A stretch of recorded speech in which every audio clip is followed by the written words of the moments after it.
Hello everyone and welcome to A Wild Vision. And tonight we're going to be talking about the WildArt Photographer of the Year 2022 competition. So if you want to know a little bit about the new categories, the entry fees, the new entry system, and of course the all-important prizes, stick around and I will get talking to Josh Galicki right after this.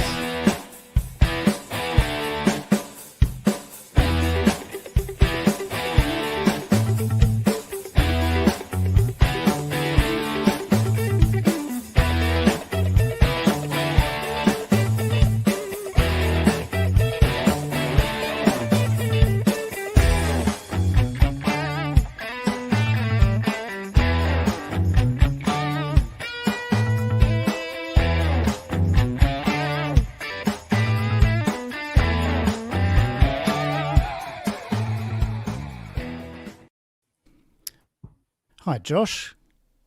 Hey, Rob. How you doing? Thanks for having me. I love that music, by the way. The intro is fantastic. Yeah, it's good, isn't it? I've been working on that for a while. So I hope everybody enjoyed that.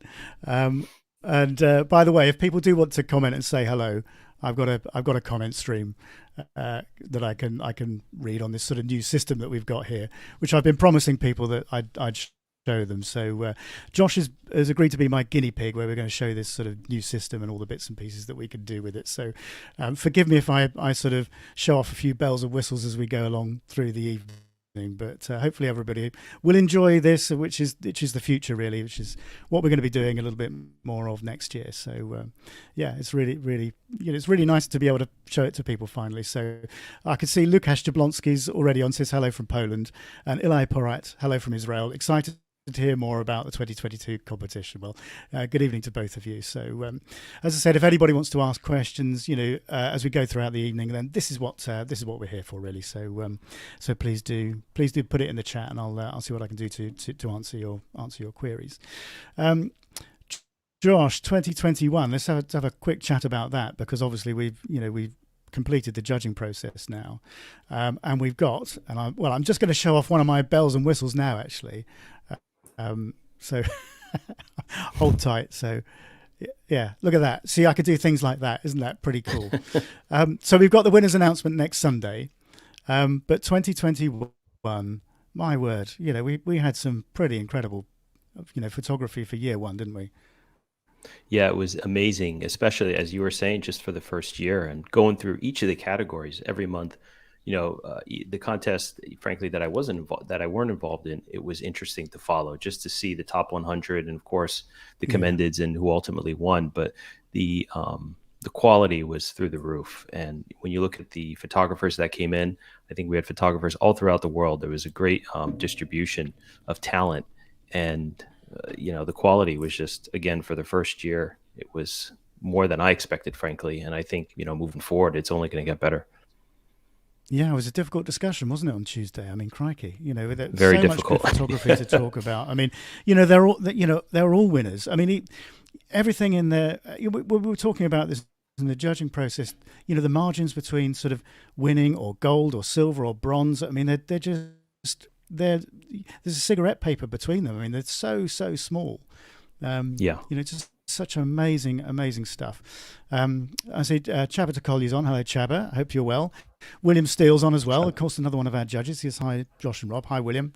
Yeah, it was just incredible. I'm really looking forward to doing the announcement next weekend. That's going to be super exciting, and of course that's going to be our last sort of live broadcast for 2021 as well. So hopefully a bit of a Christmas thing going on there as well, with the holidays coming up. If we can all still get together. That's looking unlikely in the UK, I can tell you. I think our dear leader is talking at the moment to tell us a little bit more about what the plans are, but it's not looking good. Anyway, well, at least we have the book to look forward to. We do indeed, and of course I've been working hard on the last sort of the final designs for that. So fingers crossed I can get that off in the next week or two. We can have that sort of for the end of January. So it's gonna look really nice. But so it looks amazing. I'm really from what you've shown already. Yeah, so I'm really looking forward to next weekend. So do make sure that you'll sort of tune in for that one. You won't want to miss that. So come and help celebrate our winners, and hopefully, a bit of a party atmosphere. I'm going for. We'll have a few of the judges on and that sort of thing. So what I thought I'd do this evening is that Josh and I will run through basically all the bits and pieces for 2022. So as I said in the intro, the prizes, most importantly, I guess, for most of you, but the new entry system, the categories, the judges, that sort of thing. And then I thought we'd finish, if we had some time, which hopefully we'll at the end. Josh has sent me three of his favourite pictures from this year, and I've got three. So I thought we'd have a bit of fun at the end and just share some photography with you. So that's basically the way things are going to run this evening. So let's talk about categories. So let me stop that. I'm going to show you another little toy now. I'm going to stop that banner, and then I'm going to go, there you go, competition categories. How about that? And I thought what I could do is share a screen. It'll take us through into the sort of new entry system as well. So it will show you all a little bit about what's coming there. And I'm going to try and demonstrate the entry system to everybody, so they sort of get a hang of what it will do, and it's going to be a lot more sort of intuitive than the sort of clunky system that we ran this year. But obviously, having established the competition, I thought we needed to move it on a little bit and create something that's just a little bit easier for people to use, and it's a bit more flexible. You can move pictures around categories, that sort of thing, and we'll get to that. But if I share a screen with everybody, let's just share a window. Where is it? Oh, I've lost it. Where's it gone? Hang on. I think what I've done is I've inadvertently closed it. So bear with me a second and chat amongst yourselves while I bring it up.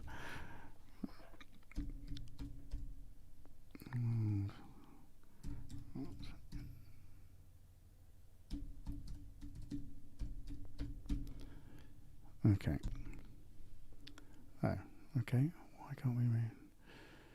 Okay. Not sure why that's... Okay, I can't bring that up. I'll tell you what, let's just talk about the categories. I'll see if what I can do to sort that out in a second. But categories going forward, I think I've said before that the first category in January is wet, which obviously we ran last year with Gail, and Gail's going to be in charge of that one again. So that's the first category. So make sure you start sorting your images out. I'm going to try and get it all open for the 20th of December, so the Monday after we announce the winners, next Sunday. So that's what my aim is. So the system will all be up and running, and you can start entering at that point. All you need to do, and I will show you this in a second when I manage to get the system up, is that you can just register an account and upload pictures ready and caption them and everything, and you don't have to enter them at that point. But I'll show you all that in a minute when I bring the system up. So that's the first category. The first category is wet, and Josh, that threw up some amazing pictures, didn't it? For month one, some incredible stuff. And it's a theme that can be, varied, frankly. I mean, we had lions shaking off. We had underwater in that category. I remember lots of great content. And, obviously there's a lot of images you can take and create that include water. So I was impressed with the diversity in the category. Yeah, no, it was incredible. So February, we're going to be doing light. If you remember, that was the category for May this year. And Georgina's going to run that again, because again, I think Gail ran wet extremely well. It was her idea. She came up with it straight away when I asked her, to be a judge, and I thought what a great idea that was. And similarly with Georgina, I just think that category suits Georgina and her style perfectly. So she's going to be running that again, and she's going to be running that again in February. March is going to be a new category. And this was extremely popular when I sort of put it out there and said to people, what categories do you want to see? And silhouettes was a very, very sort of popular suggestion. So I thought, yes, well, let's run with that. So March is going to be silhouettes. And the master of light and silhouettes, of course, is Andy Rouse. So he was the obvious choice for that category. So he's going to be running that in March. So look out for silhouettes. I think that's going to be a great category. I think it really is. And obviously last year, or this year rather, you ran eyes, Josh. That's right. Which was really good. Again, we had some really stunning imagery in that category. But I've mixed some of the judges around. We've kept some of the categories. Obviously, we've introduced some new stuff, and I've swapped some of the judges around. And eyes is one where we're going to swap judges about. So Josh isn't doing that one. That's going to be run by Peter Bambusek, because I thought, well, that's absolutely sort of right up his street with all the sort of lovely amphibian stuff that he does, and all the close work he does in Costa Rica and all these sorts of places. So, that's what he's going to run in April, and then May. There's this guy called Josh Galicki who's going to be doing he's going to be doing space, because space worked really well, and of course you remember that we did that with Andy Rouse this year. But that was such a great category. I thought we had some tremendous entries in that, and I think people really got the concept of that. And it's sort of almost putting things in context and letting those images breathe. So I think that was a sort of perfect category for you, Josh. Yeah, and I think it's interesting. And the reason why I'm excited about it, it's a 180 from eyes. In eyes, we had a lot of close-up, tight shots. And obviously, in space, we won't. But I like the fact too, it's versatile in the sense you can get minimalism. You can get animals in the environment. So there's different approaches too. And a lot of folks last year were very creative in how they approach the category. And I'm sure they will this year too. So it's exciting. Yeah. So that's your category, and that will be running in May. Then June, we've got another new category, which is a bit of we've tweaked a category, I would say, because it was sort of based on Connection last year that obviously Peter ran. But we're going to broaden it a little bit. And call it behavior, because I think that was the essence of that category, and I think behavior gives people a bit more of it gives them a broader church really. So that's the category that's going to be running in June, and that is going to be run by William Steele. And I know William's on, so hi William. Well done, and good luck with that category. I think it's good. That one's going to be a good one. Let me just I'll catch up with a couple of comments actually before we move on. But Chabot Collie says hi, Rob. Hi Josh. Good evening from Budapest. He says you should get your glass of wine. It's a little early for me yet in the States, but I'll call this a gin and tonic, even though it's Well, I was gonna go for gin and tonic, and then I had a glass of wine with dinner, so I thought, I'll just keep on that. Otherwise, we could get into trouble. By the way, you mentioned Budapest. The one thing I have to say, Rob, with the contest last year, how many incredible photographers are from Hungary? My goodness, amazing work that came from Hungary. So well, I mean, all across Europe actually. But yes, from Hungary in particular, wow. I mean, some really, really inventive stuff. And I think that goes to the heart of what this competition's all about.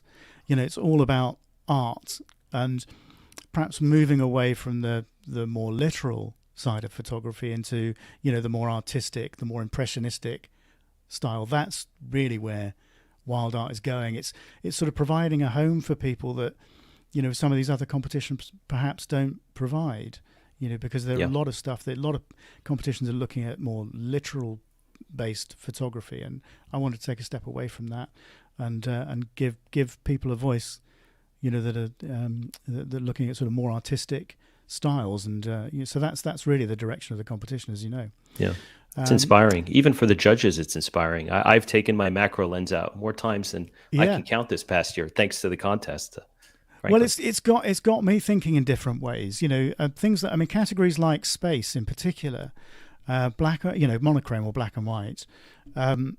These categories on abstracts. I mean, when you see some of this stuff coming in, you think, oh no, that's really cool. I really like that approach, and maybe I can incorporate that into my own photography. Maybe I don't have to take the 200 to 500 lens out all the time. Maybe I should just pack the 70 to 200 and give things a bit more space. Or maybe I shouldn't worry about not being able to get too close to stuff. Yeah. you can create a much more interesting shot. And actually, it's more difficult than those sort of close-up portraits. It's quite easy to, if you can get close enough, to get some really beautiful stuff. But if you're trying to put things in context, I find that you've got more elements to juggle with, and it's a bit more tricky. So yeah, it's really been pushing me, and I've had lots of sort of lovely emails from people saying how it's done the same for them as they've been going through the months. So that's kind of what I wanted the competition to do, and obviously next year see if we can take it to another level. And this is kind of what all these lives are about as well, is try and inspire people to try different things, different techniques, and take them on a journey. I mean, that's what it's all about for me. Yeah, you mentioned abstracts. That's an example of a category that really lends itself so well to the brief of the contest. And I have to say that was my personal favorite top 100 last year. The abstracts category. Well, I mean, it's just some amazing stuff in there. Yeah, I mean, all that hothouse things and all those sorts of things I'd never really seen too much of before, and I thought, oh no, this is really inspiring. This is really what the competition's about.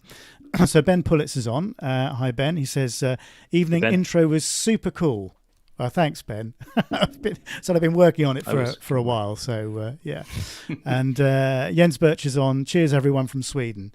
Cheers Jens. And I hope hope everything's well with you, and you're looking forward to Christmas and the New Year. I know I am. It'd be nice to have a week or so off, I have to say. So then July's category. Now I had quite a long conversation with Rebecca Nason, who's going to run this category next year. At the moment I've called it urban, but I'm not going to keep that name because it doesn't really describe it properly, and I've been searching around for a different term to use to it's a little bit more accurate, because basically what the concept of the category is all about the interaction with man and wildlife. So for instance, things like urban wildlife, which is why sort of urban theme came up, that's quite a good thing, because it's sort of those spaces where the two species are interacting. So you've got humans impacting on habitats, and so you've got urban foxes or birds in your garden or something like that. So it's sort of it's really that sort of thing. I'll when I bring up the entry system, I'll read you or you can read the category description, which I think is what we need to look at. But we need to look at another name. It might be something like impact or human impact or something like that. So, it's that sort of crossover point. It's that sort of relationship between wildlife and the impact that humans have on it. So it's really a question of wildlife and a human element. Those are the two things that category needs. So it's really that was born out of all the lovely stuff that we saw in Backyard, because there was some really inventive stuff that came in for that category, and it really demonstrated those sorts of relationships quite well. And Rebecca was quite keen, I think, to build on that, because Backyard was more of a sort of COVID related thing, because we were all sort of locked down and couldn't do too much stuff outside of our out of our local areas. So it was born out of that, and I think that could be a really, really interesting category for people. When you think of all the sort of really lovely stuff like Jan Pieker's raccoons, for example, would have been a great entry into this category, because it's sort of showing that relationship. There's an invasive, if you want to call it, or an alien species in a sort of semi-urban environment, in Germany. So that would have been a really good thing to enter into that category. So that's what that's all about. So Rebecca's going to run that in July. In August, we're going to have abstracts, because I thought that, as we said before, Josh, and you mentioned that was your favourite sort of top 100, because that threw up some really, really lovely stuff.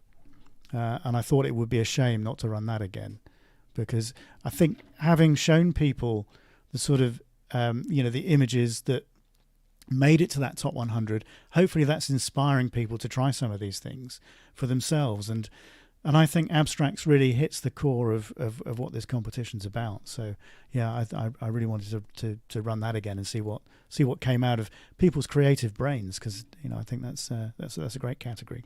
So Victoria Hillman, I mean, she's another person where that category fits her style so well that she's the obvious person for to run that again. So Victoria's going to run that in August. Similarly with David Tipling, monochrome is just you can't really separate him from that because it is really his style. It's what he's really strong with. So he's going to run that again in September, and we're going to finish with colour again, but we're sort of swapping that around to Kaiser and Jari Peltomäki. So we finished with a splash of colour at the end of the year because I thought that was really great this year, finishing with all those sort of amazingly bright and really clever uses of colour. So that's basically the plan for next year. I'll tell you what I'm going to do. I'm going to share Josh's first image, and Josh can talk about it, and I'm going to try and bring this entry system up while he's doing that, and then I can show you the basis of the entry system, and we can move on and we can talk about prizes. Oh, the other thing to say is don't forget Best Portfolio. That is going to be a separate sort of category this year.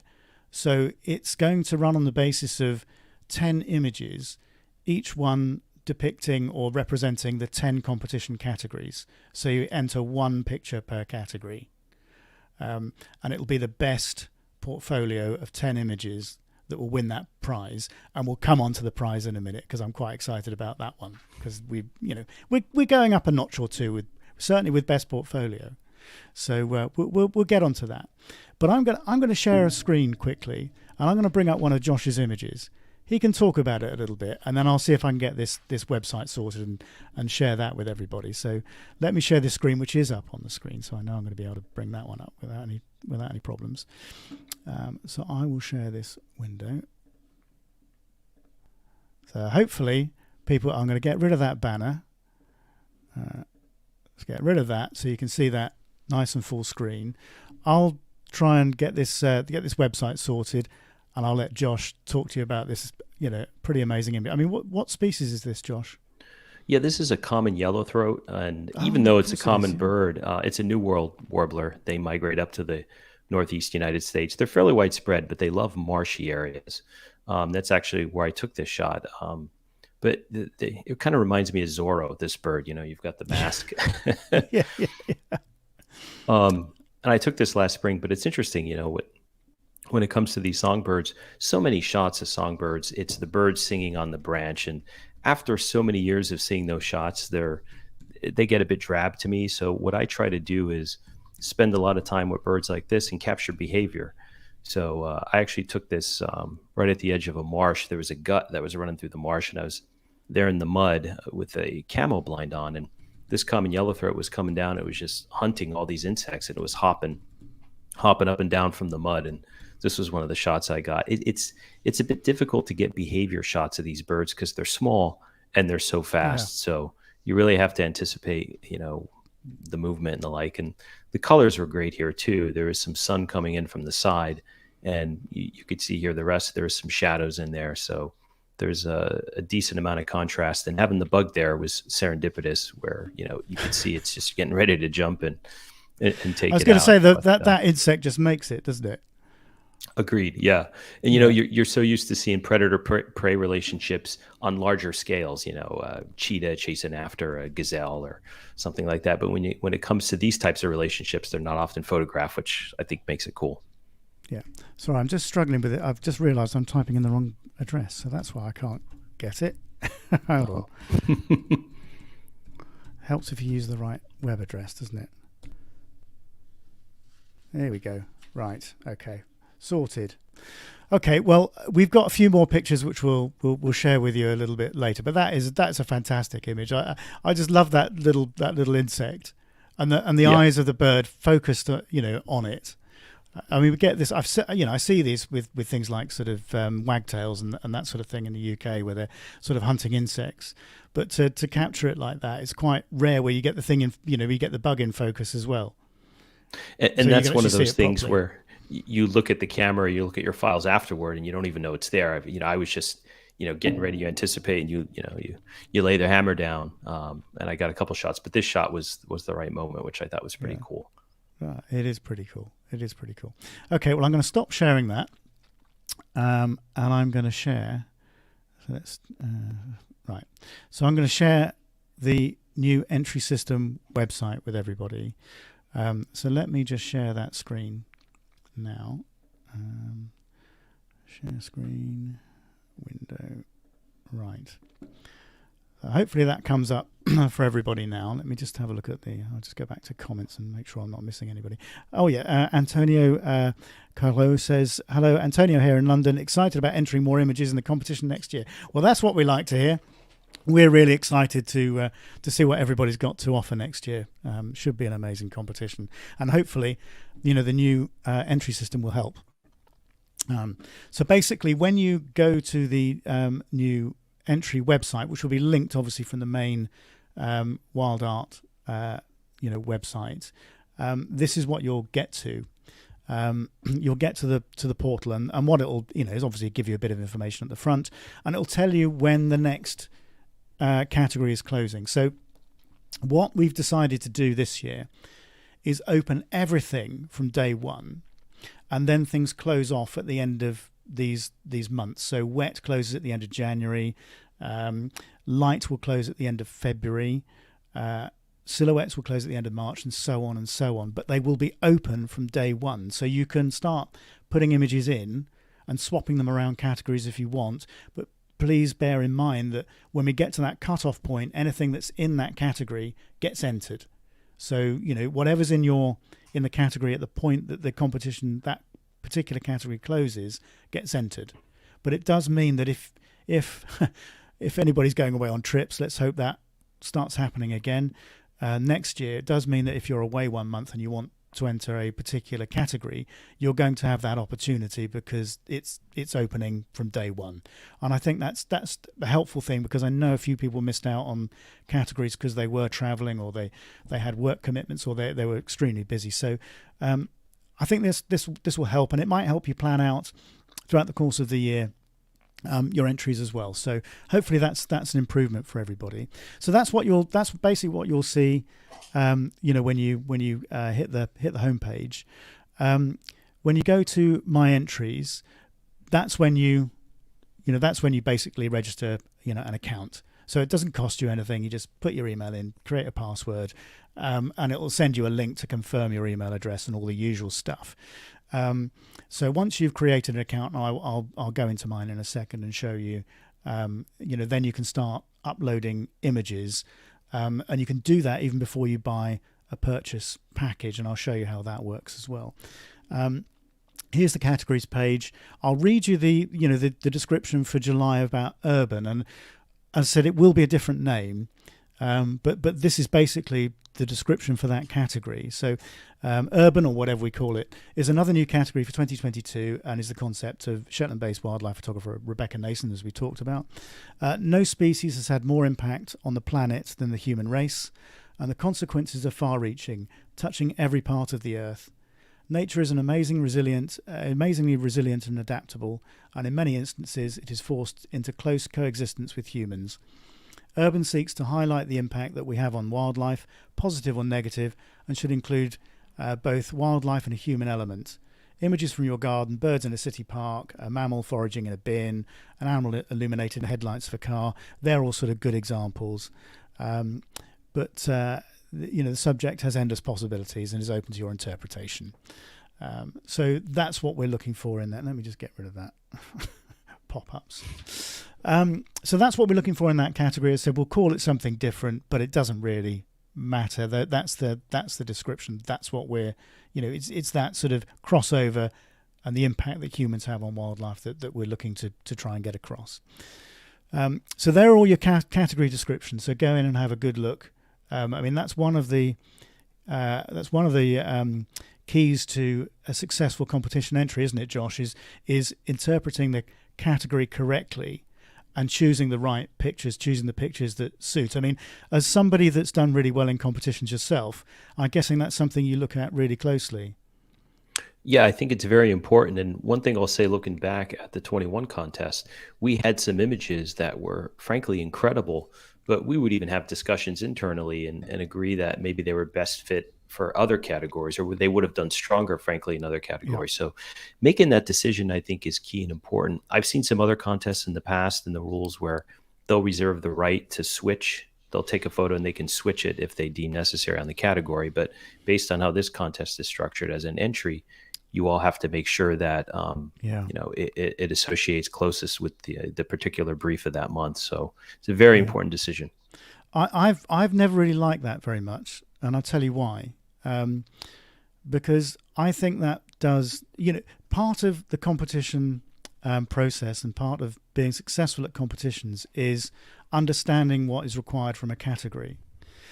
And if you move images around from one category to another because you as an organizer feel that an image fits a category better, then you're doing a photographer's an entrance sort of job for them, and I don't think that's right, because the people that have chosen the correct category, you're doing them a disservice, because you're introducing competition that perhaps they otherwise wouldn't have had, because that photographer hasn't made the right decision. And I said it's part of the skill of a competition is to, in my opinion, is to look at the categories, interpret them correctly, and pick the images which best suit them.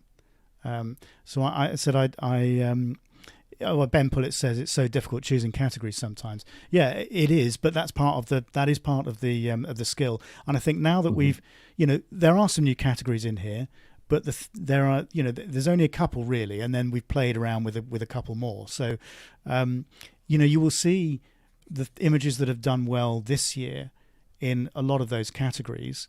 And I said part of that skill, I think, is looking at what's won before, not emulating what's won, because if copycat images don't do well, that's another tip that I would give people. I saw diving gannets is a great example of this. I was just thinking about that, actually. Yeah, is a great example of this. When I first saw diving gannets, they had, and when judges first started seeing those images, they were incredible. I mean, amazing things, and rightly so.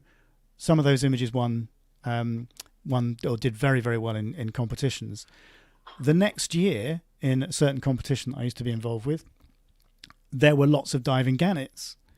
Well, that image has lost its impact with judges. So although those images are great and we all love looking at them, the judges are going to be looking for something new. So copycat images, I said, that's a tip for people. Judges want to see something new. So if you're going to copycat, then I don't expect to win. You might get a top 100 or something like that. But I think we're looking for we're looking for things new. And I think if it's a common subject as well, you have to be as creative as possible. Kingfishers come to mind, Rob. I see a lot of photos of kingfishers over the years, and that's something that it's getting more and more difficult to be creative and unique because it's been, frankly, shot so many times. But, interesting enough, I'm just thinking out loud back to the categories.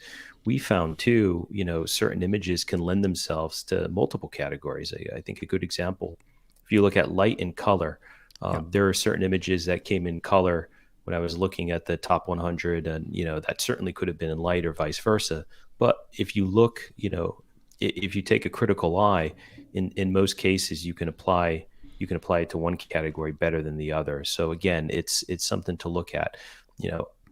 I think color, light, there's a few that have strong similarities. So I think the photographer is going to have to take a close look and decide silhouette too now. Yeah, silhouettes. Yeah, I mean that there's a crossover there between light and I would think color as well.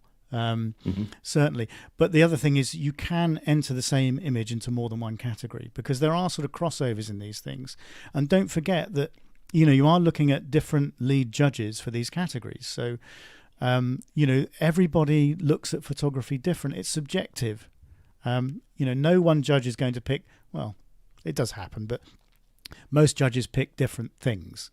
There'll be images which appear, rightly so, in a common sort of theme between judges, but they'll generally be placed differently in a hierarchy. But you can enter, and I'll come on to that when we look at the the actual judging system itself. But you can enter the same image into more than one category. But I'll tell you how to do that because there is a sort of trick to doing that in the system. So okay, so let's move on. I'll tell you what I will do. Let's talk about well, I'll come on to the. Well, let's talk about fees now, actually, before I log in, because I tell you for why. Because the young fees will disappear when I log in, because obviously I'm not a young, I'm not a young photographer. So let's deal with fees now. So there are some changes, and basically what you can do now, it's not going to be a monthly thing where you have to, like this year we said every time you enter, every month you enter, you have to pay a fee. So it went from sort of £6 to £15. So from 1 to 10 images, or you could buy multiples of those entries if you wanted to, and some people did. This year, what we're doing is if you buy a 5 entry package, and people are going to say, well, last year it was £10 and now it's 15. Well, you can enter those 5 images across 5 categories if you want to, so there's much more flexibility. So there are people out there that just entered 1 image a month and it cost them £6. Now they don't have to do that. They can buy a 5 image entry package or a 10 image entry package for £20, which is a third of the cost of entering, 1 image in each of the categories for £6. So that's the reason for this sort of pricing structure change. And you can go all the way up to 50 entries. And if you want to enter more than that into the competition, just buy another entry package. So you can buy multiple. Well, hopefully, you'll buy multiple entry packages of 50. But if you wanted to, and some people will, I expect. So that's basically the structure of it. So if you buy 20 image entry package, you can enter 2 images into each category. You can enter 20 images into one category. The combination is up to you. But at least it gives entrants that sort of flexibility. So I'm hoping that's an improvement for everybody. With the young photographer category fees, again, we've just gone for 2 price points. And it allows, again, those younger photographers to just spend £10 if they wanted to, and have an image into each of the 1 image into each of the 10 categories. It's just a bit more flexible. So that's the basis. That's the new structure. And as I said, buy as many as you want. You could buy 10, 50 image packages if you wanted to. What I would say is, if you think carefully about how many images you want to enter over the course of the year, because there's no ability to sort of upgrade from 10 to 20 and just pay the difference of £15. That there isn't that ability. So think very, very carefully at the outset, how many images you're banking on entering, because obviously that will save you money in the long run. Okay, so Eli Porat says the new fees system is brilliant. Well, thanks, Eli. That's good feedback. I mean, and again, I develop things as we go along, and there's always little tweaks and improvements that we can make. And I think the new entry system and the new fee system hopefully is an improvement for everybody. But you know what I'm like. You can send me an email. You can pop something in the chat, and no doubt people will give me their feedback. So please do. So that's where we are with that. If I go back into my entries, and I'll tell you what I'll do, is I will just put my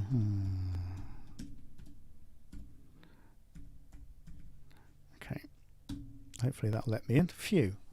No, I don't. So once you've signed up, you will get this screen when you go into My Photos. So you can upload, at this point, you can upload as many pictures as you want. And they'll all appear as thumbnails down here, and you'll see that, that's what's happened here. It'll ask you to add a caption. If you don't add a caption, you can't enter the picture. So I know people find captioning a little bit frustrating at times because it takes time, but it does help the judging process if you give the judges a bit of information, because there might be something that they ask me.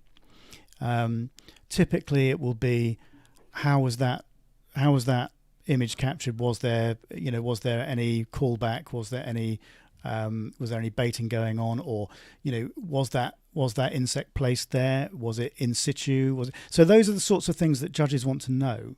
And we're not saying that those things aren't allowed. We'll get onto the rules in a little while.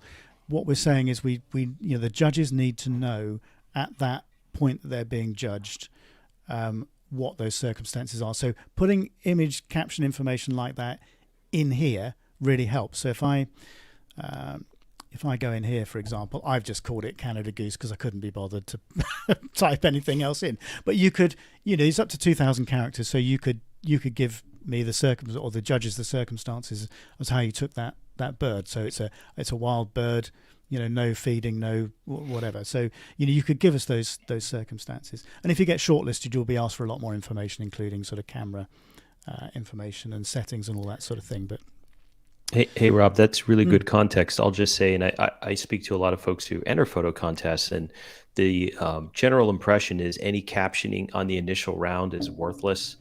Folks will write a few things in only because if they make the semifinals or whatever that next round is, the finals, that's where the caption seems to matter. So a lot of folks don't have good understanding of if there's any significance of captioning in the initial submission or the initial round. So I think that's helpful. Yeah, I mean, I'm not saying you want to write War and Peace. You've only got 2,000 characters, so you can't. But a little bit of information about the background to the image really, really helps. So if you can, then I would suggest that you do that, and we can ask for more detailed information at the point that it gets shortlisted, or at that point. So, and that's what you will be asked for. But the more detailed you are at this point, I think it helps. Rob, I think in 21, the contestants would enter the information in file info. They'd put it in the metadata within the photo. So this time, obviously, it's different. I've seen other systems where if you enter the information within the image in file info, for instance, in Photoshop or in the metadata, it will carry over upon the upload. Does that do that for this system? Okay. Unfortunately not, but you can just copy and paste, of course. Yeah. Okay. So it'd be relatively straightforward, save sort of typing it in again. Okay. So Kuram Khan's on. Hi, Kuram. He says, hi, guys. Eli Porat says, hey, Rob, got any vouchers for anyone who's here? No. I do like cheek. That's good. Thanks, Eli. Chabatakoli says, it's always a question. Do judges read captions during voting? No, because basically what happens is that all the information gets stripped away. So all they see is the image. However, that information really helps if a judge comes back and says, I've got concerns over this image because of X, Y, or Z, or I would like a little bit more information about this image because of this, that, or the other. And then if the information is there in the image, then basically I've got an immediate response for that judge. So that's why it's important. If you're, I don't know, if you're taking something, like the Canada Goose, for example, there's obviously not too much going on there that's a problem because of the nature of the species and the accessibility of it. But there are other species, reptiles, amphibians, insects, for example, where there may well be circumstances which the judges need to be aware of to be able to complete the judging process, or it might make the difference between selecting that image or not. So sometimes they will come back and ask me the question. So that's why it's important. So if you can, give us a bit of information at that stage. Sorry, Josh, you were going to say something. Yeah, I was just going to say, outside of the ethical concerns, when I look at images, I like looking at it with a blank slate and create my own impression, rather than reading. Sometimes if you dive into the captioning, it's everyone has a different interpretation of an image, and I think an image should speak for itself. So, but again, outside of the ethical concerns, just my preference. Agreed. Which is why judges don't see those captions. It's for my benefit, and it's for me to be able to answer questions that the judges may have, and that will help you. That will help the process, because it may well be that a judge has a concern over an image which isn't, which actually the situation isn't concerning, but they may want an answer to that question, and if it's answered adequately, then I think that puts minds at rest, and then the image can go through or not or whatever based on that information. But in the first port of call, the judges see nothing but the image, and I think that's really important because it's, as Josh says, I think it's the image needs to speak. Okay. So let's just close that and come out of that. So basically, what will happen is that it will ask you for a caption. So if I upload, I've got a few images lined up. So if I just, for example, pull across this moorhen, I think it is. So if I pull that across, and then you'll see it appear in my gallery, and it says caption required. So that's what you'll see. So obviously you go in and you add a caption, and I'm going to be lazy and just call it moorhen. So you can put anything in, and it'll, as long as there's text in that box, basically it'll, then it's ready to go into a category. So if I say, right, at the point do read the text, make sure you know what you do. So there are guidelines on preparing the images. So there are limits to the size of images. So make sure that you read those, and everything that you submit is within those guidelines. So then I'm going to click enter the competition. Now I've already bought an entry package, but you will be asked at this stage to buy and select whatever entry package you want. I've already done that, and as you'll see, I've already put images in. But let's say I want to go to color, and I'll click on that, and I'll go, right, okay, what do I want to add? I'll add an entry, and it will bring up those images that are in my gallery, the first gallery that we saw, that have the right, they've been prepared correctly. It'll bring those up. So it's got a caption. What do I want to put in? Oh, I don't know. Let's put that one in. So it'll ask me to confirm. So I'll confirm that. And once you confirm an image into the competition, you can't withdraw it from the competition. What you can do is change it around and enter it into another category, move it to another category, as long as that category is open. So you can do that, but you can't take it out of the competition. So I'll say yes, enter it. So photo has been entered. So there's an option here for me now. If I wanted to, if I decided, actually, I'm not sure color's the right thing for that. Maybe there's a more appropriate category for that. So I can click this icon, and I can say, okay, I'll tell you what, I'm going to put it in space. I think it's better in space. Let's put it in space. And when you go back into your, it'll appear in space. So that you can move them around. With Best Portfolio, what you'll need to do is you will need to select all 10 images when you enter that category. So you'll need to have them all lined up in your gallery, know what you're doing, because it won't allow you to just submit one, because that category needs 10 images. So so that's all I would say. Just plan for that category. So hopefully, hey Rob. Yeah. Just a quick question. As far as the portfolio goes, each one of the images selected, they can select an image that was already entered into any of the other categories, correct? Yeah. Or they could be exclusive of the categories, correct. Or must they be in each? No, they can be exclusive of the categories, but they must represent each of the 10 categories, because that's what it's about. Best Portfolio is all about awarding somebody that has a very diverse portfolio and is a very has talents across all the genres of the categories. That's what this is looking to award. Because it's all very Go on, sorry, Josh. Oh, I was just going to say, of the 10 images, do the contestants have to assign the category like wet to an image, space to an image, or is it just 10 images that they feel hits the theme? And 10 images that they feel hit the theme, but it would help if that goes into the caption information, for example. So if you put you might add a title to the image and then, give it the wet or space or whatever it is. So that's basically what we're looking for here. What I will say is, and I will come back to it. Now I've put that butterfly, the common blue, into space, and I think actually no, I do want to enter it into color as well, because I think it would do well in color. Then what I need to do is I need to upload that image again into the gallery. I can't, because it only allows you to move the image between. So I actually physically need to upload it again to the gallery system right at the front. When we went into my photos here, I would need to drag and drop it into here again, so it appears here, caption it again, and then I'll have the option of putting it into another category. I hope that's sort of fairly straightforward. Okay, so only one more comment. Michael Sneddick. Hi, Michael. Hello, Rob and Josh. A bit late, but early here in Brisbane. Yeah, it certainly is. It certainly is. And let's not talk about the cricket. Deary me. There's 4 tests to go. That's all I can say. So any questions anybody's got on that entry system, then you can pop them in the chat now, or you can email me.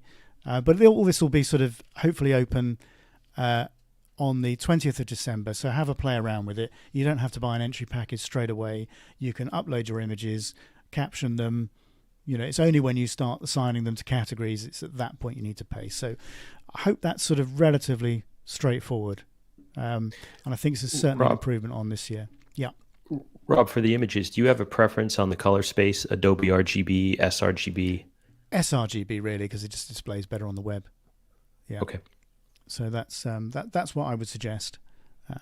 But I think they may well get they may well get sort of crushed anyway and put into by the system. So, but I would certainly do sRGB when you're entering.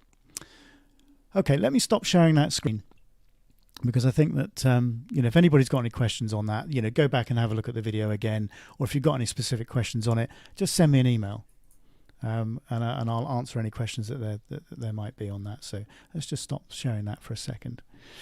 Okay. So let's talk about. I'm going to put one of my banners up now. Let's talk about prizes, because that's what people want to know about. So this coming year, I've pulled in a few more sponsors, which is great news. So the value of the prize fund is going up, and I'll run through that. So let's start with the categories, and there will be prizes for bronze, silver and gold as there were this year. People will know that we had a Cotton Carrier Award, and these sort of special awards, they kind of came about just by chance, really, as we went through the competition. They weren't planned right at the start, but Cotton Carrier in particular came along and said, "Oh, we'd like to support the competition. How can we do that?" Okay, well, let's do a special award. So these were like bonus prizes right at the start, but they will be supporting our bronze award next year, and they will be giving a CCS G3 binocular and camera harness, or something that's of equivalent value. So that's worth about £190. So they'll give that, or they'll talk to you. They're quite flexible. They have been with our winners this year, and will basically give you credit for something else of theirs, obviously. Great products, great customer service there too. I've used Cotton Carrier for years, especially for hiking and moving around. You can't beat it. Well, I tell you, I've said this before in a couple of the lives. They sent me one, and I used it when I went to Wales, and it was fantastic. I had the D800 and the 200 to 500 strapped to my chest virtually the whole time, we were talking off air, actually, weren't we, about about bad backs and bits and pieces of my back shot to pieces from carrying heavy rucksacks around. So it was a real it's been a real boon to my photography, actually. It's been it's taken that pressure off my back, and I don't tend to carry heavy rucksacks around now anyway. But I can also carry the camera around if I'm taking the dog out, for example, because it just doesn't get in the way, whereas before it's sort of slung over my shoulder and it's flapping around, and we all know what it's like. It's particularly if you've got heavy gear. But they're brilliant. So that's a really nice prize. So silver, we've got support from F-Stop bags. So they are going to be giving a voucher because it's very, very difficult for them to choose a product for somebody, because we've all got different requirements, haven't we? And I want to give people the best chance of having something that they'd really want, rather than just saying, thanks for the prize, next thing it's on eBay. Do you know what I mean? It's, I'd much rather and I think the manufacturer would much rather, you use, what they're offering. So they're giving a voucher, and that voucher is for the value of $300. So that's about £225 at the current exchange rate. So I'm talking about US dollars here. So that's so it's 300 US. So whatever that works out at in whatever currency you're dealing with. So that's a step up again in value terms. Gold. I've been looking around for a sponsor for gold. I've got a couple of potentials, but if someone doesn't come forward, it'll be £500 cash again, or a prize that's at least equivalent to that value. I always look to try and increase if I can with prizes. So I will look to try and increase that value, but it will be £500 cash, as a sort of minimum. But I'll let people know, as we get into the competition, if that situation changes. So that's your bronze, silver, and gold for each of the categories. Again, the young winner will be £50, and then the overall winner we'll get onto that in a second.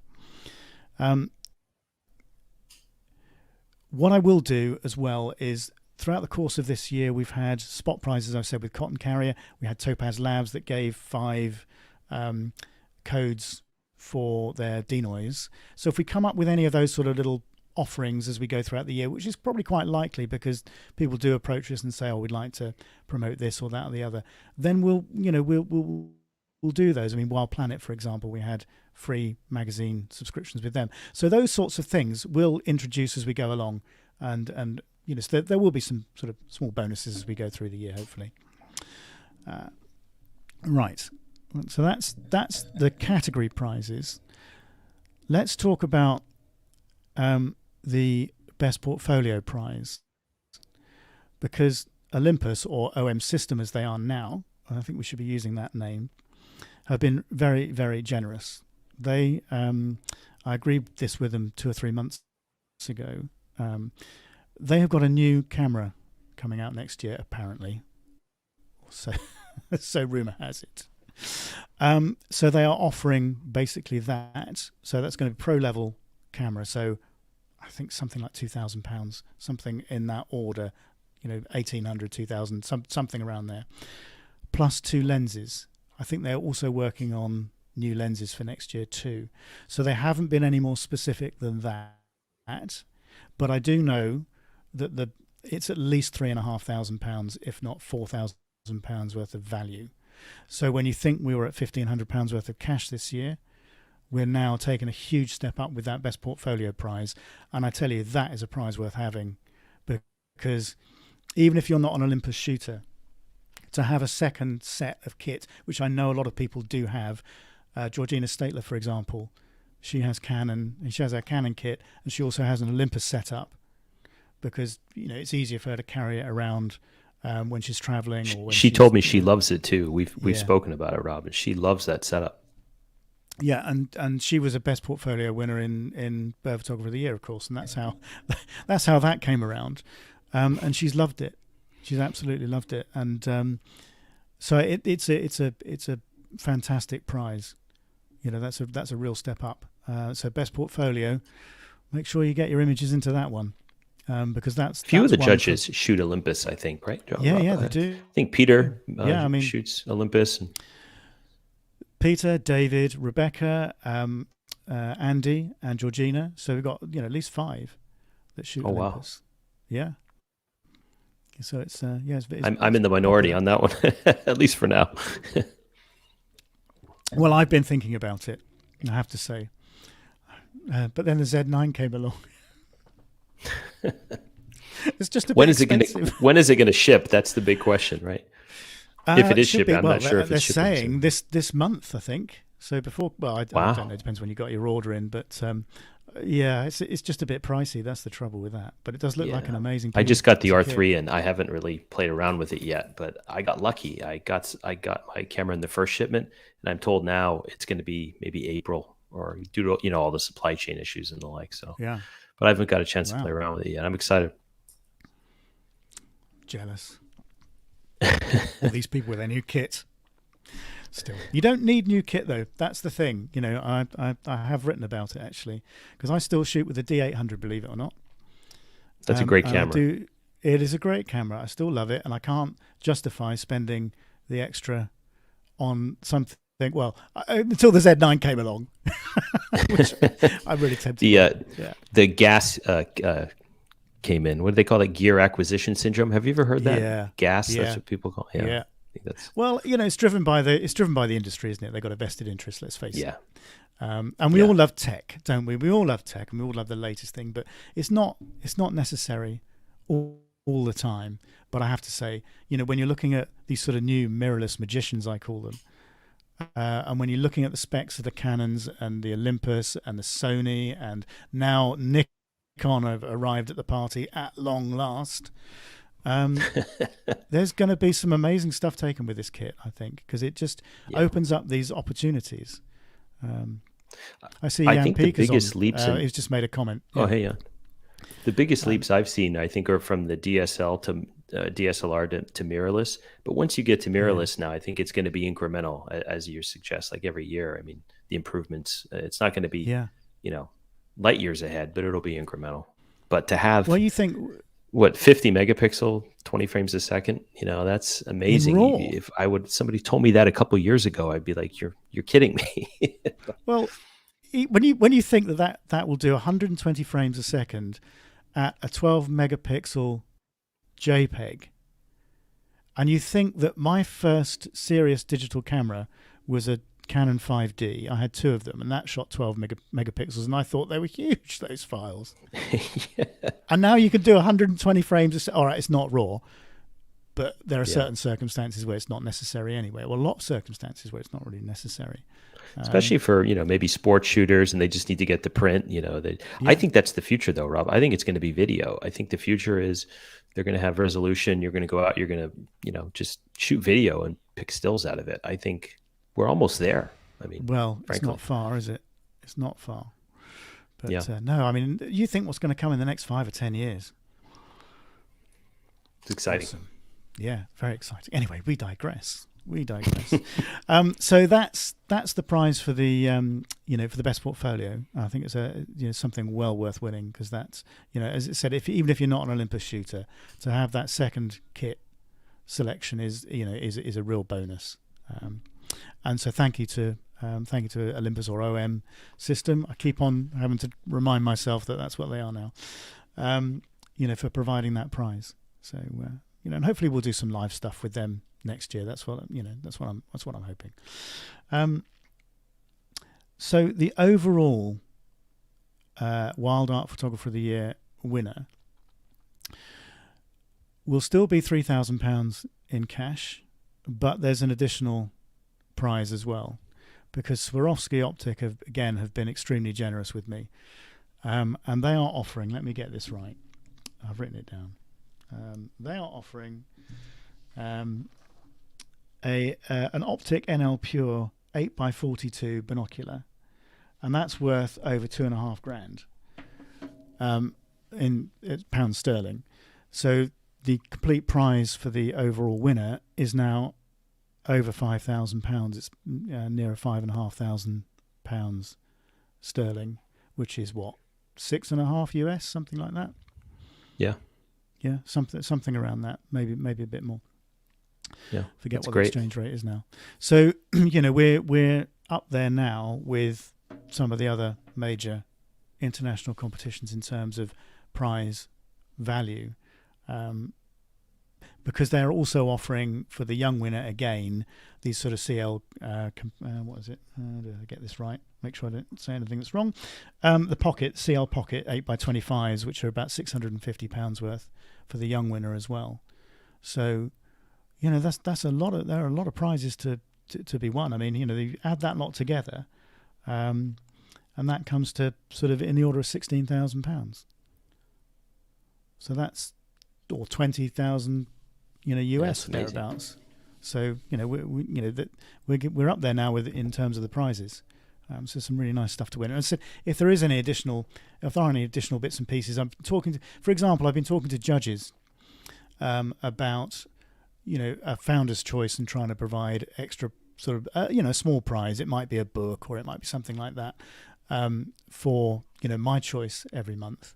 So if we have, and there are a lot of judges that have written books, and so, for example, David Tippling, I don't know whether you've got that Birds and People books, fantastic thing. There might be a Birds and People, for example, in his category that we could give, the Founder's Choice. So those sort of small little prizes as well, we'll pick up a few of those as we go along, and add that into the mix.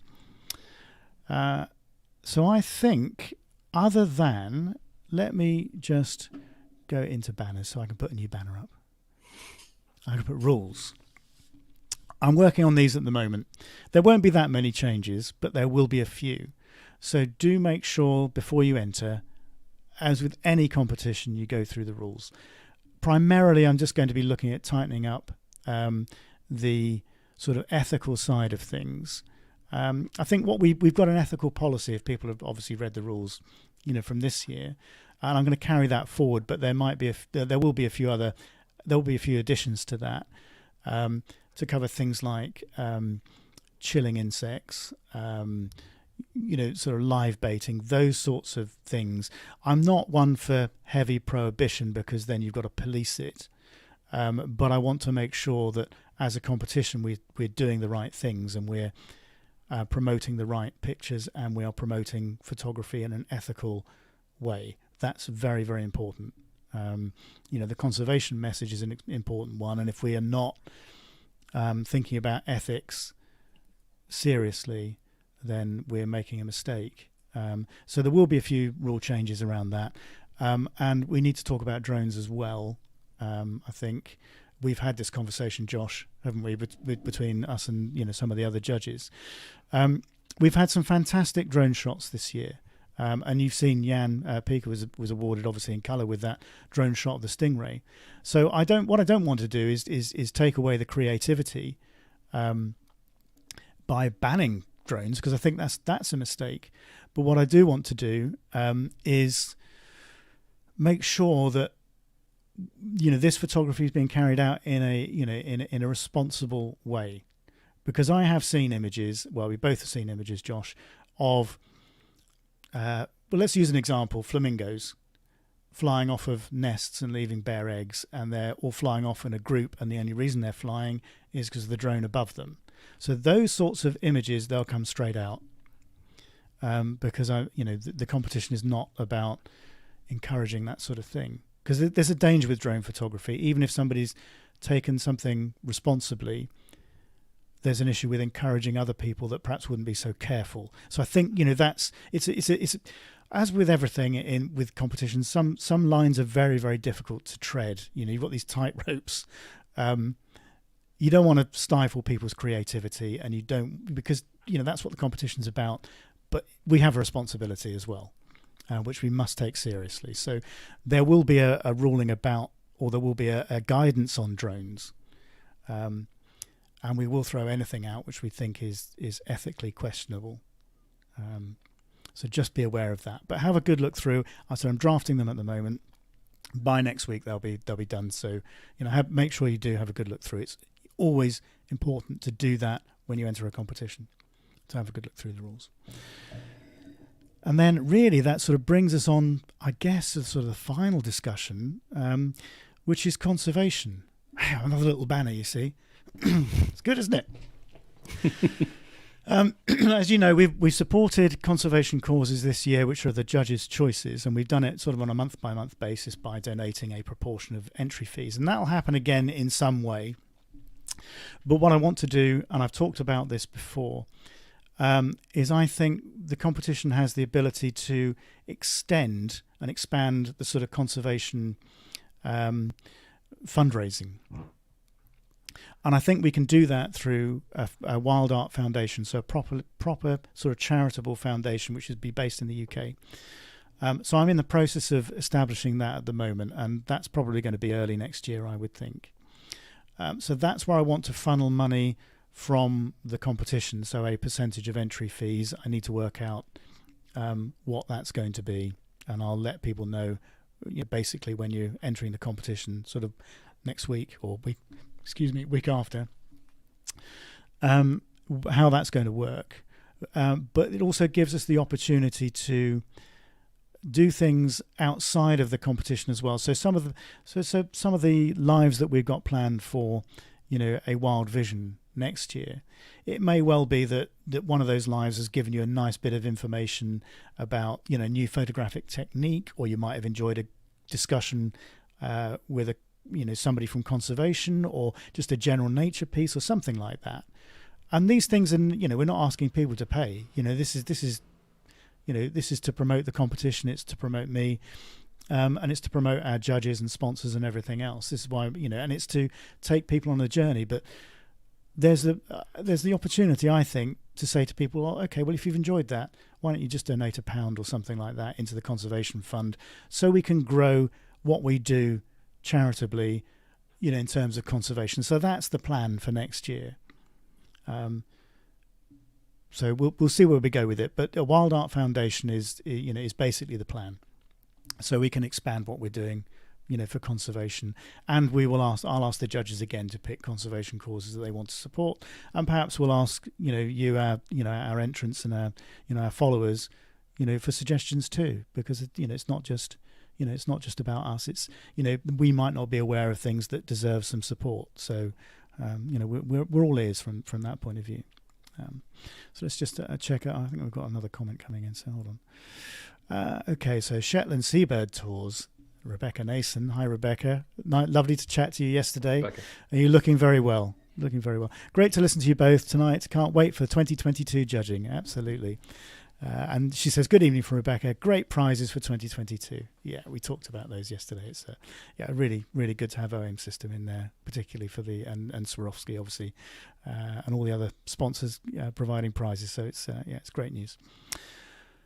Shall we share some pictures and then open the floor up to anybody who wants to ask any other questions while Josh and I are going on about images? Because we thought we'd sort of end with a nice set of pictures and sort of our sort of favourites, if you like, from 2021. I thought it'd be a nice way to round it off. So if you have got any questions about anything that we've covered tonight, put them in the chat while Josh and I are having a chat, and we'll get to them and we'll answer them. So let me just pull that banner down, because we've done that, and then I can say, look, there's the Enter WildArt banner at the bottom. I'm just showing off now. WildArt ticker tape. WildArt ticker tape. I'm just showing off anyway. I'll hide that. We'll get to the important things, which are the images. So let's have some fun stuff. Okay, let me share a screen, and you'll see Josh's yellow throat in there again. Hopefully you will. Window, that's what I need. Okay. So there's Josh's image. We talked about that. And then my first image, I can't remember what it is now. I've got to move it on the right way. Oh, yeah. So I took this not long ago, actually. It was October. And I went away for a week in Wales. First time I've been away since COVID, actually. And Jennifer and I went to Wales and took the dog. And I didn't get the opportunity to do too much photography. But we went to the most beautiful beach that you're likely to see. And do you remember, are you a Harry Potter fan, Josh? I'm a little more Lord of the Rings. I've never read Harry Potter. I've seen a few of the movies though. Did you see the last but one, the penultimate one? No, I don't think I've seen it. All right. Well, a lot of people watching, I'm sure, will have seen those movies, and probably the saddest thing that happens in those is where Dobby gets killed. And this photograph was taken on the beach where they filmed that in Wales. It's a beach called Freshwater West in Pembrokeshire, and if you've never been, I suggest you do pay it a visit. It's fantastic.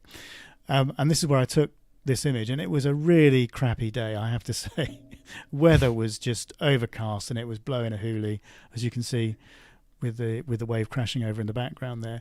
But there were a few oyster catchers and a few gulls sort of hopping around these rocks, and I thought, I just prayed for a bit of light, and then all of a sudden I got this little glimmer of sunshine, and this oyster catcher just, you know what they're like, this species, I mean, the American species are going to behave the same or in a similar way. They're never still. They're hopping around and running around these rocks all the time. And it just happened to be in the right place at the right time when the sun came out with a breaking wave behind it. And I got about half a dozen frames or something, and this was the best one. I just wish it was turned 10 degrees further towards me, and it would have been ideal. But for me, it's a great memory of a great image for space, Rob. This would fit well in the space. That's what I thought, and it was a good image for me to demonstrate how my mindset has changed from doing some of the categories, or running some of the categories this year. Normally, I'd be crawling across those rocks trying to get closer, but I thought, no, I'm going to let this breathe and put it in context, because I would have lost the wave in the background, really, or certainly the effect of it had I been a lot closer. So I'm kind of with you, Rob, too. As I've progressed over the years, I like to go now either in really tight for detail, textures, or loose to incorporate environment. Those two are more interesting to me than just the standard frame filling portrait. Yeah, absolutely. So no, I was really happy with that one, and it turned out great. So Pamela says, beautiful photo. Thank you, Pamela. Okay, let's see what Josh has got next. Oh, you're talking about a change of subject for you, because obviously you're known best for your fabulous bird photography, but you said you've been getting into amphibians and reptiles. Yeah, and that's part of the reason why I sent this image along. This image was partly inspired by the contest. When I was looking at eyes, we had a lot of frog shots, a lot of amphibians and the like, and I haven't used my macro often in the past couple of years, so I got it out this spring, and come March, these are spring peepers, and they start calling. And, I've probably walked by God knows how many thousands looking for birds, but, listening to them, because things start to heat up around March. So I intentionally wanted to take some shots, and I experimented with different, I've got a flash with a softbox, and I was playing around. I took this at night for the most part in Rock Creek Park in downtown DC. I live in downtown DC, so it's not far from where I live. And I thought it was really cool in terms of, the light direction and how it came out. The coloring, it came out very warm in camera, but I kept it that way. I just like the look of it aesthetically. Yeah. But again, this is something that I wouldn't have normally taken. I would normally go for the birds or the mammals, but I've gotten much more into herping, snakes, all kinds of reptiles, amphibs. It's a lot of fun. Yeah. Even fungi I've been shooting lately too. Yeah, they don't run away either. Yeah, this is true. Just need to get them when they're fresh. That's the problem with fungi. This is true. Yeah. What I like about this is that it's an unusual perspective, because normally people would shoot them from the front or from underneath to try and get that, try and get the throat expanding, and you shot it the other way from above, which you don't see very often. And I think that's what makes it unusual. And I like, there's a sort of balance to this with the throat out like that, and then you've got this sort of ball of light here, which kind of balances out for me. I think it's great. I love the perspective. Now, which category would you enter that into? There's an interesting one. That's a good question, because I'm not sure. I'm not sure because there are photos that don't fit anything, aren't there? I mean, there's color here. It's subtle, but there's a consistent color tone to it. So maybe color it might fit in. Yeah. But this doesn't have an obvious one. No, it doesn't. Color. It might be color. Color. I think I agree. There's maybe even light to a certain extent. There's light there. It's artificial. It's not natural, but that doesn't matter. Yeah, it's just right. It's the sort of imaginative use of it that we're looking at. The silver winner, I think, was artificial light. No, I'm sorry. Was that? Yeah, that wasn't light. That was the silver winner. No, the gold winner was artificial light. That's right. The cockroach. Yeah, with a backflash. Amazing image. Spores and everything. Yeah, incredible. Yeah, Bernhard just Schubert, amazing. You'll remember. Yeah. He's an incredible photographer. He had a lot of good entries in the contest last year. Yeah, he did. Some amazingly imaginative photographers out there. So Lukasz Jablonski says, great picture, first impressions of mountains and clouds. I'm assuming it's talking about the oyster catcher. So thank you, Lukasz. And Chaba Tokoli said, would it not fit behavior? Yes, it would. There you go. That's the category. Thanks, for Chaba. that. Behavior. There you go. You're not entering, Josh. I'll recognise it. You know this. I got to come up with my pseudonym here. Exactly. Yeah. Josh Galicki. I think I might guess. Right, let's see. I can't remember what I did next. Oh yeah, well, we sort of kind of showed this earlier when I was playing around putting it into categories. But I've chosen images which mean something to me this year, for not just the fact they might be nice pictures, but because the experiences. Because I haven't got out and shot very much this year at all, because I've been stuck to my computer doing this, and. So when I have been able to get out for a day or so, I've really sort of treasured it. And this was a day I spent with Rebecca Nason, and I went to see her at her parents' place and we shot. If you remember the live we did for Backyard, we spent an afternoon taking pictures, which we then showed during that live. And this was my favourite image from that afternoon, and I just loved the cool tones of this. And beautiful. And it was amazing that this was a great demonstration of just a slight change in angle and position could change the whole feel of an image. Because both Rebecca and I shot something with a sort of warm yellow background, which was a sort of ragwort. It was a plant growing behind it that was in flower. And it was completely different feel altogether, but it was the same insect on the same plant. It was just a different angle.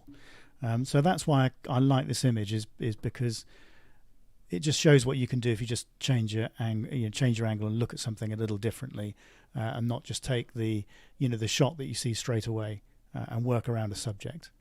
Color is great, Rob, and like you said, I love the cool tones. And everyone kind of, the general consensus is to go toward the warmer tones and warm things up, but it's refreshing to see cooler tones. I like them a lot. Yeah, I mean, I've warmed the butterfly up a bit in post, because if you cool everything down globally, then the butterfly is going to get cooled a little bit. But because it's that sort of warm color underneath, that and I wanted that sort of contrast between the warm tones of the butterfly and the cool tones of the background. I think that's what makes it. And those sorts of things are allowed, because you're not cheating the judges in terms of what you actually saw when you were there, because my eye was picking up the warm tones of the butterfly and the cool tones behind. So this image is a fair representation of what I saw with my eyes, and that, I think, is, if people want to know about what's allowed and what's not allowed in terms of manipulation, I think that's a really good yardstick to use. Josh, you were going to say something. I mean, we all take, most of us take images, take raw images, and it's a flat file, and it's a flat file for a reason, as you say, Rob, you have the ability to, saturation, contrast, and do all the standard things to represent the image as you saw it in the field. And, that's the whole point of it. I'm looking at this and I'm thinking of some other butterfly shots we got there in the contest, which were also amazing. There was one in wet that stuck out. I remember there was a silhouette with water on it. That's amazing. Right. Yeah, it was Simon Carter. So, amazing. He, I think, shoots a lot of this stuff. Something, sorry, crawling on my neck. I don't know what that was. Well, it's been so mild here today. There's flies and things around. It's amazing. I'm gonna get my macro lens out here. But he's amazing. He does really well with butterflies. And there was a mantis shot that had these cool tones. There were two mantis. Right. I think that might have Fabio been Sartori. Yeah, Fabio Sartori. Yeah. Yeah, and incredible. So a similar sort of thing. It looked like it was taken at night, but it was taken during the day and just stopped down and obviously with the white balance just played around with a little bit. So yeah. So Kurum Khan says, I know I've a few, I'll keep them quiet. I think he's referring to your frogs. Probably. Andrew McLaughlin, you'll remember Andrew, a lot of talking about of amphibians and close-up spider shots and things like that. We had the one in Connection Andrew had. Yeah. Oh man, it was amazing. One of my favorites of the contest. Excellent shot. Yeah. Yeah, no. So he's those are the sort of subjects that Andrew likes. He says, "Hi, Rob and Josh. Looking forward to the 2022 contest. So are we, and we'll see what. I'm sure there'll be lots of nice stuff coming from you, Andrew. Lots of frogs and insects and spiders and bits and pieces. So yeah, looking forward to that. Michael Sneddick says some great changes for 2022. Great stuff, Michael. I'm glad you approve. Right, what have we got next? That might be your last shot. Yeah. So this again is something completely different for you, isn't it? Sort of high key, lovely, beautiful reflections, and not something a lot of people would take, I would guess. Yeah, it's a simple image. I love high key, and this was, a snap. A lot of my images, I'll, watch behavior. I'll be in a setup, or it'll take time for that image to come together. But every so often, you drive along and you see something, and it's like, oh, this is pleasant. Boom. It doesn't take it doesn't take much work. This was one of those images, and I love it just for the simplicity, the reflections. It was cloudy. It was just around sunset. It was a cloudy winter day, actually, this past Yeah. winter. And it was just very pleasing to me. And I like the reflections and how this is a great blue heron, which looks very similar to the gray heron, I think, over in Europe. They're not too, Yeah. they're No, they're very very similar. similar. Yeah. Yeah. But I like how the heron is a little lower and counterbalances the reeds there in the upper left. But just simple. Sometimes simplicity works. You don't have to get too Yeah. complex. But And this is one of my favorite snaps. yeah, this is an example of most of the time we try and get really low, don't we? Sort of water level there to try and throw that background out. But the elevation is going to be slightly higher here to get that reflection, isn't it? Yeah, elevation is key when it comes to reflections. I mean, what's in vogue now is try to get as low as you can or get your lens just above the waterline. But when it comes to reflections, depending upon what kind of reflection you want, sometimes elevation is a good thing, not Yeah. necessarily a bad thing. Well, This I was think taken driving in a car, actually in a wildlife refuge. So I just shot it right out the window. So there's it was nothing my wrong with angle. that. Yeah, I mean, Yeah, no. people can't tell, can they? All they do is look at the image. They can't tell, the circumstances that you had when you took it. Um, so who knows? It's a bit like sort of putting something on a tripod, or was it handheld? People they're not going to know generally unless Yeah. they look at the settings, and it's a 5 second exposure. And well, unless you're shooting at Olympus or AM system, you can handhold those for about 5 seconds. Or some people can and get amazing waterfall shots and things like that. Just handheld, it's amazing. Yeah. Um, Yeah, the ibis is insane now these days. But most yeah, people just drove by this image because the light was crappy. And but when you go high key and you push your exposure, it has yeah. that like Japanese silk art. It's got a really cool look to it. So I it was can going to it can say, come off very well. yeah, and we all look for really stunning light, don't we? And light makes light makes every image, but sometimes you've got to work with what you've got. And this with a bright day, it wouldn't work anyway, because you You're right. just have too much contrast. You're looking for overcast, dull conditions, and then that sort of that high key element is relatively sort of consistent throughout the frame, rather than having these sort of high spots. And do you know what I mean? If you had Yeah. more of a contrasty light, so yeah, you need these sorts of Yeah. things. It's a bit like woodland Yeah, high key photography. and agreed. Yeah, high key and low key too. On the opposite perspective, they simplify things to the point where it's almost studio like. When you, because you can really isolate your subject there. But Yeah. light is something I'm also not used to having. I grew up in Pennsylvania, and it's cloudy, Rob, from probably October to April. So I was jealous when we went through the light category, seeing some You of want to live in the the UK, light mate. quality. So, You have this to is get true. used to cloud. Yeah, this is true. This is true. So what do you hear? Sort of sort of stop and a half, 2 stops maybe over? Probably more than 2 stops, maybe 2 and a third, maybe even higher than that, frankly. Yeah. It's surprising, isn't it? And I think I've mentioned it before, but that image behind me was 4 stops over. Because Okay. again, Yeah. you probably can't quite see it, especially with the thumbnail image that we've got at the moment. But that was Is it egret, Rob? yeah, Is it's it a great egret it's or a something? great white egret, yeah, or great egret as you call them. And yeah, it was a cloudy day, but it was stood on this.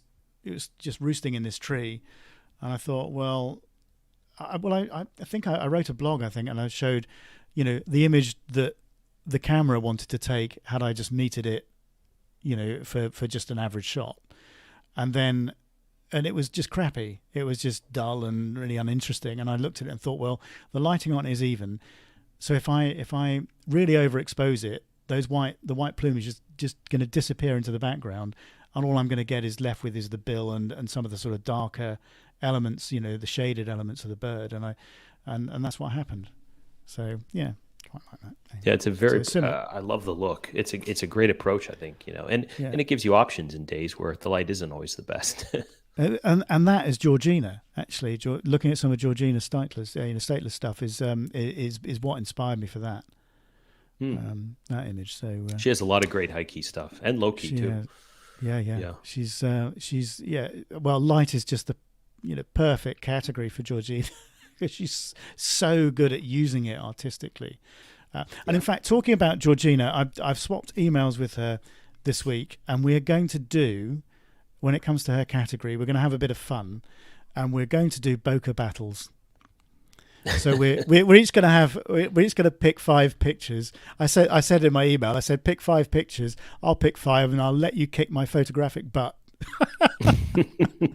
Because she will. She's gonna unleash the mud skipper on you, Rob. Maybe. Well, I might as well go play golf with Tiger Woods. I've got about as much chance of winning. Anyway, if you've seen my golf, oh Jesus, that's why I gave it up 20 years ago. Oh dear. Anyway, right. I think the final image, which is mine, and then we'll wrap up. But so I left it again. I just images that mean something to me from this year. And this was inspired, and also images that are inspired by some of the other judges and some of their styles. And this is inspired by Victoria Hillman, who's taken some amazing snakehead fritillaries, which is what this is, over the years. And I have taken inspiration from the categories, but more importantly, the judges and the way they look at things, and the way they approach their own photography. And yeah, this is just a magical morning, because these things flower in early April. So to get it's almost like a hoarfrost like this is at that time of year isn't very common. And I looked at the forecast, and when these things flower in floodplains, so water meadows. So they're always pretty damp. So even if it hasn't rained, or for a while, that there's going to be a lot of moisture around in these sort of locations, and this sort of thing can happen. So I looked at the forecast and I thought, do you know what? These will probably be out now in this particular location. There's a really famous place in the UK which is Cricklade Common, which is Thames Valley. It's near Cirencester. Near Cirencester, so it's Gloucestershire. So it's sort of towards the sort of source of the Thames, and there's an amazing meadow, which is to see it is it's a wildlife highlight of the UK. I think personally, to see just a sea of these plants, and this is a white version. Normally they're sort of pinky purple checkered plants, and I turned up there this morning and I couldn't believe how good the frost was. And the light was just raking in from the tree, through the trees behind it, and trying to find a plant that's isolated enough that you can get this sort of feel is really difficult. And to do it in a when you know that it's not going to last very long because the sun's coming out and it's going to melt that ice, that frost. I really wish I kind of got rid of this element here, but I didn't want to tread around the plant. I didn't want to remove anything. But this is just a magical moment. And then within about 5 minutes, this thing was melting, and there was water droplets coming off it. And I got some amazing bokeh with some other images. So it's just an incredible morning. So color is amazing on that, Rob. I love the color. The soft tones are awesome. Yeah, and the sort of backlight around that, around those sort of ice crystals, where the frost has formed around that, is so delicate. And I probably got half a dozen really nice shots that morning. But I was, do you ever get that moment where the panic sets in because you've got something magical, and it's not going to last very long, and you can't find a composition that really works as nicely as you hoped it would. It's kind of the worst feeling because your brain freezes and that's happened to me plenty. You think I've got 10 minutes, what do I I can't find something. Oh dear. Anyway, no, I managed to find a few, but the whole image has a really great delicate feel. I mean, it's very, very cool. So anyway, that was that.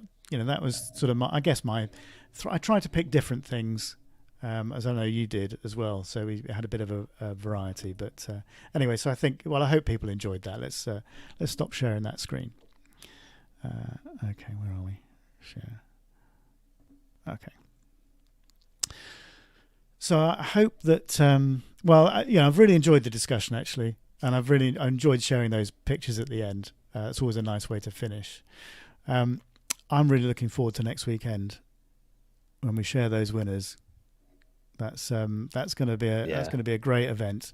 The culmination of a year that has been fantastic, and we've had so much support. I can't thank people enough actually, because as I said before, without people entering their images, there is no competition. And the fact we've had so many amazing and surprisingly so images it just blows my mind, to be honest. I mean, 10,500 images is what we had over the course of the year from a competition from a standing start. And I remember, well, we've talked about this before, Josh, but another competition I started, we didn't have anything like, didn't get anywhere near that in the first year. It's doing very well now, obviously. Yeah, significant. I think it's people know the energy that I have for this sort of thing, and this is a competition that's here to stay. It's a competition that's going to grow. It's a competition that everybody's going to want to enter, I think, because it just gives something a little different. Yeah. And the book is going to be an amazing thing as well. So if you haven't ordered your copy of the book, go and order it on the website. I think people know the links by now. So just head onto the website and go and order the book, because it's going to be amazing. Josh, thank you so much You're welcome. Thanks for having coming along and having a chat. We'll have to think of what we do for your category this year. We'll have to think of something fun. And I thought, I don't know if we could top Bokeh Wars. Bokeh Wars is pretty good. Yeah, I think that's just gonna be fun. But I'd like to do something like that. I mean, either that or something that is going to help people understand an element of photography they perhaps haven't explored before. Maybe camera trapping, for example. Because I know you do quite a bit of that, and that's a lot of fun. Yeah. So maybe we could do that. But have a think. Yeah, because this is the sort of thing that we want to do next year. So okay. All right. Well, let me. I think there are no more comments coming in apart from. Ben Pullett says, "Great shot, Rob." Pamela Hawcock, lovely, and Rebecca Nason, clappy hands. So thank you all for those lovely comments. Right. Well, I think all that's left to say is thank you so much for watching. Don't forget that next weekend is going to be the announcement of the winners, so you're not going to want to miss that one. So make sure you tune in for that, because that's going to be a lot of fun, and that'll be our last live broadcast for 2021. So we'll sign off hopefully with a bit of a bang. So make sure you tune in for that. Thank you so much for watching. Go back and have a look through the video. If you sort of missed anything, or you want to go back over anything, or if you have got any specific questions, then do drop me an email. And I'll do my best to answer those. So I'm going to try and get the competition open the following Monday after the awards presentation. So that'll be the 20th. So I'm working on that now. But thank you very much for watching. We have broadcast this obviously through YouTube. Some of you I know are watching through that, through the new YouTube channel, A Wild Vision. So do make sure you subscribe and hit that sort of bell icon, which will give you announcements of future broadcasts, and do leave a comment, because all those things help the YouTube algorithm find us, and hopefully sort of grow this channel, and we'll be able to offer you a little bit more content as we go through 2022, which I'm really looking forward to. So thank you very much for watching, and I'll just play you a little outro now, because it's all part of the new setup. So anyway, Josh, thank you very much. We'll talk again soon. Rob. Thanks, everybody. Hold on the line, and we'll have a chat afterwards. But thanks very much for watching, and enjoy the outro.